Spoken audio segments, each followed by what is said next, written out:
Hey everybody, welcome back. We're still working on that CJ3A body, and yesterday I spent some time getting all the little bits and pieces off there that we're going to need to complete the body.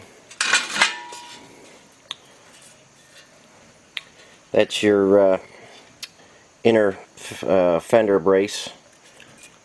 That's on the driver's side, and you got your spare tire brace. These are inside right behind your seat. Your bow brackets. But what you could see on all of these is the rust. And again, this is a reason that I put the weldable primer behind everything to get rid of all this rust. Wouldn't be very long before that was rusted right through. And just trying to stress the importance of coating parts before you put them together if you don't want everything to look like this, and after you're finished putting it together, and in a short time it'll start rusting on it.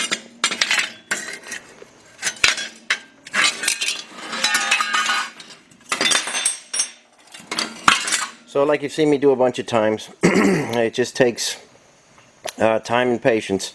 If you want to save the parts and have them look halfway decent, you've got to mark and drill out all the spot welds carefully, and then the piece will just basically fall off in your hands.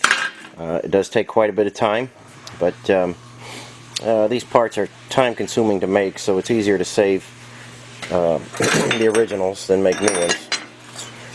So I think I've got all the little bits and pieces and little doodads that we need to complete the body. And I'm going to take you over and show you the body now. We had some issues with some reproduction parts again, and I'll take you over there and show you what I'm talking about.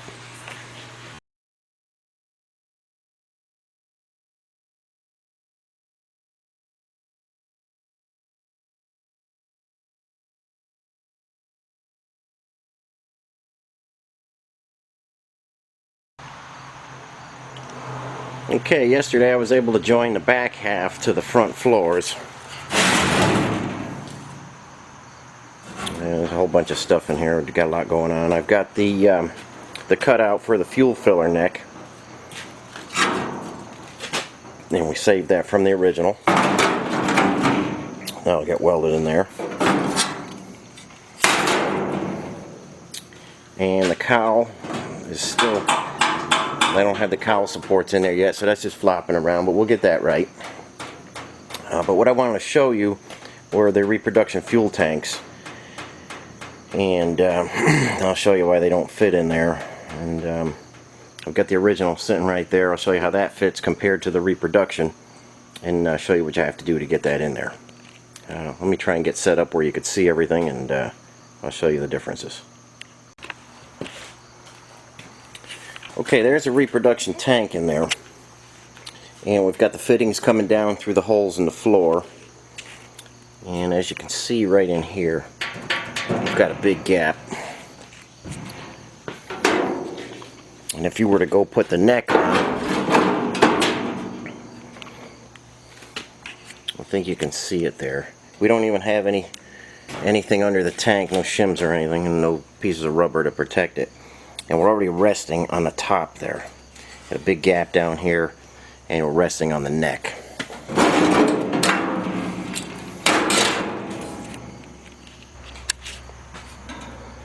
Okay, to make that reproduction tank fit right,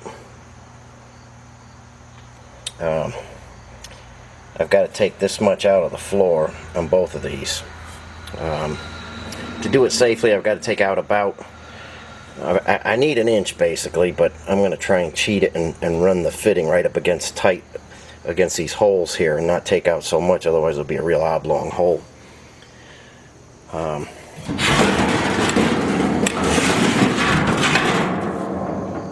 Those are the two fittings we're talking about there. Now I'm going to put the original tank back in there. Let me get you focused in. I'm going to put the original tank back in there and show you how that one fits. Okay, I've got both tanks on the bench here. You can see the other side of both of them. And from this bend right here where it starts to go up to miss the tunnel, we're going to take a measurement. We'll put it right on that bend. Try and get it so you can see.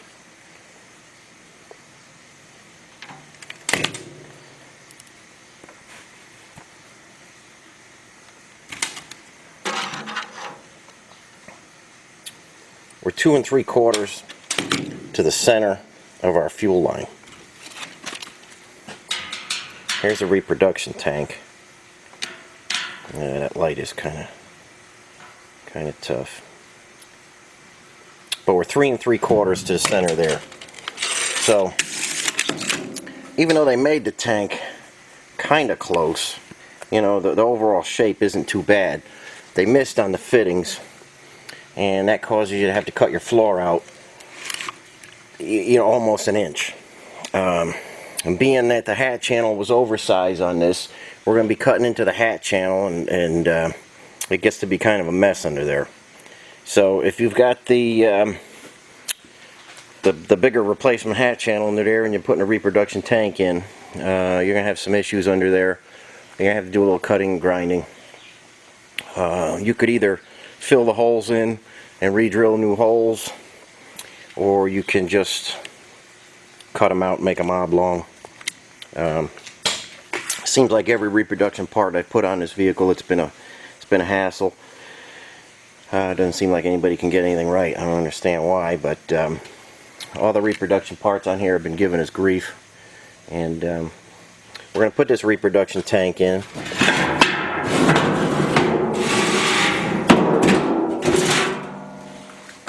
And I know it's hard to see in there. Let me see if I can get a light in there for you. Basically what you're looking at is just a tank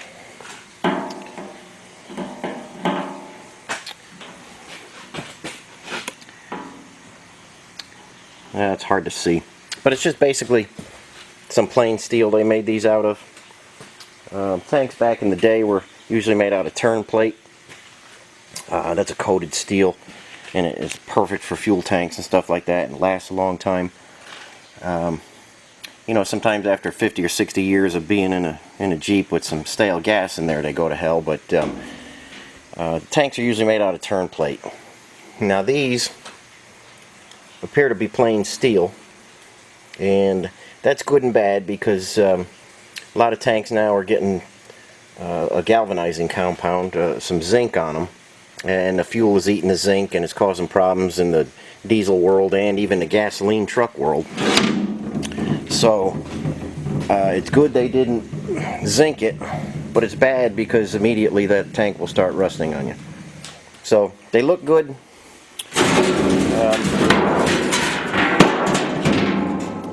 They go so far as to put the stamp in. You've seen that before. I've showed that, and you know, it's just another real junky overseas reproduction that looks good, and the size is almost right.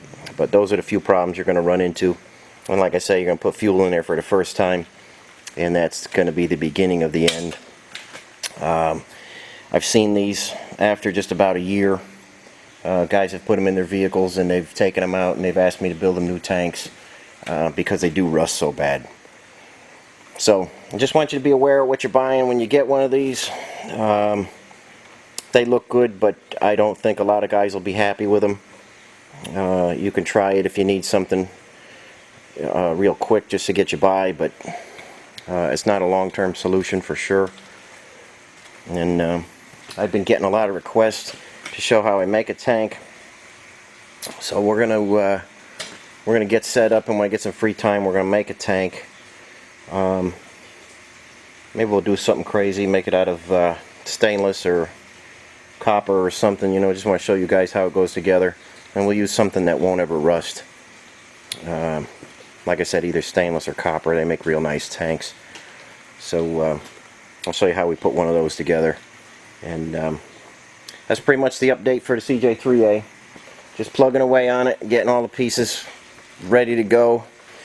The weather's been rainy and humid, so I can't do any sandblasting on these parts, but all these parts need to go back to the sandblaster in the back there, get sandblasted, primed, we'll back prime them with some galvanizing compound, and we'll start putting this all the little bits on the body to make it complete. So that's where I'm going to leave you today, and I'd like to thank everybody for commenting and stuff, and telling me that it's okay to keep explaining things. And I guess it was just a few guys that made some complaints, but the majority of you seem to be enjoying the videos and having some explanations, so I will continue to do so. And thanks again for watching and commenting and supporting my channel, and we'll catch you on the next video.